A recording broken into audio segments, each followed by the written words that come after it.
Shalom YouTube. Hey guys, it's Fletch. Apparently the American people have spoken, and Donald J. Trump is now our president-elect, and had a few thoughts that I wanted to share, and some things I wanted to maybe get out there, so to speak, for those who care. The first is that be careful of the class warfare. In my opinion, there's definitely a case to be made for the fact that the powers that be, so to speak, are intentionally trying to incite some type of class warfare. And what I mean by that is they're making the case that the only reason why Trump won is because these uneducated people in the Rust Belt, as people call it, voted for Trump. And regardless of that, Hillary still lost. So be aware of that. We as a people need to come together. And it takes all kinds of people to make a society work. Not everyone can be a cranial brainiac that works in a think tank. You need people to dig ditches and all those other things too, and to be plumbers and electricians and so on and so forth, as well as factory workers and whatnot. So be aware of that. That is something that causes division in the American people. And also be aware that the crown, quote unquote, must win. The crown must always win. If the crown ever loses, then it was never really the crown to begin with. So be aware of that, right? Intentionally trying to cite division in the American people by promoting class warfare. Secondly, the whole idea or concept of that I'm smarter than you, so you need to listen to me. And here's what I mean by it. So parlaying off the whole class warfare thing. So we've got these protesters all over the country, burning stuff, tearing stuff, or whatever, because they don't like the results of the election.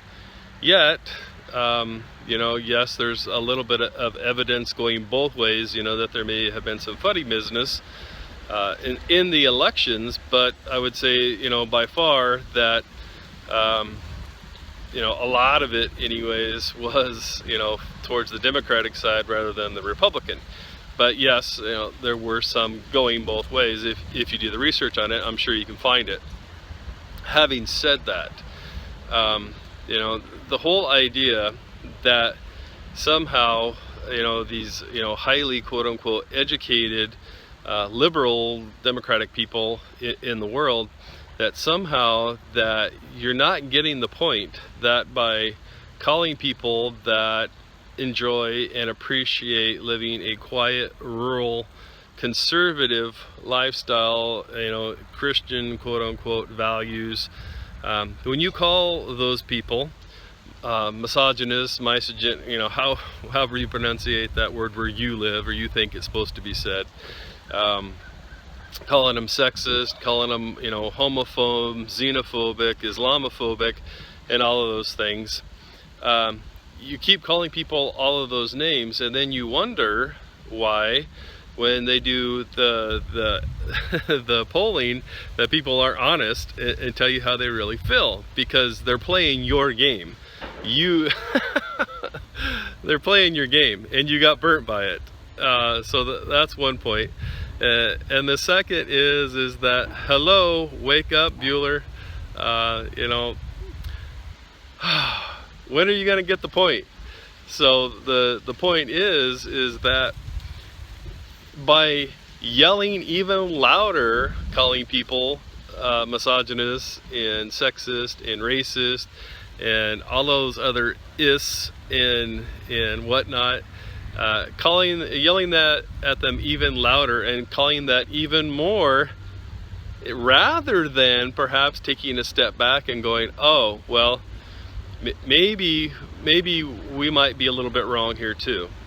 And unfortunately, the ignorance of your claiming that the popular vote proves that Hillary should be our next president, for people who are supposed to be highly educated, your ignorance is drowning out any other message that you might be trying to send that might be viable or constructive moving forward. The reason why we have the Electoral College is to keep the large metropolitan areas that by and far almost always vote Democratic from running roughshod over the rest of the country. And likewise, the same way, to keep, you know, the rural people from being able to run roughshod over the people that live in cities or city dwellers. And it was set up that way to begin with. Is it perfect? No, absolutely not. It's not perfect. But, you know, to just throw the baby out with the bathwater because the election didn't go your way and you don't like the results of it, you know, does not give you the right to go out and burn down your city and you know, unpeaceably protest. So be aware, folks. You know, life isn't always going to give us what we want, and it's how we react to it. And I'll just close with this, guys.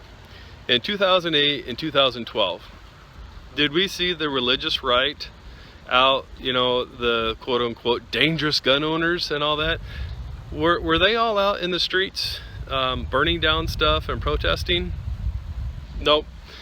They were just as unhappy about the election and you know, did not like the choice that was made, but they weren't out, you know, burning down stuff and protesting. Yet it's also quite funny, in my opinion, how that all of the things that the liberal left was accusing the quote-unquote dangerous radical right of doing, they are doing themselves.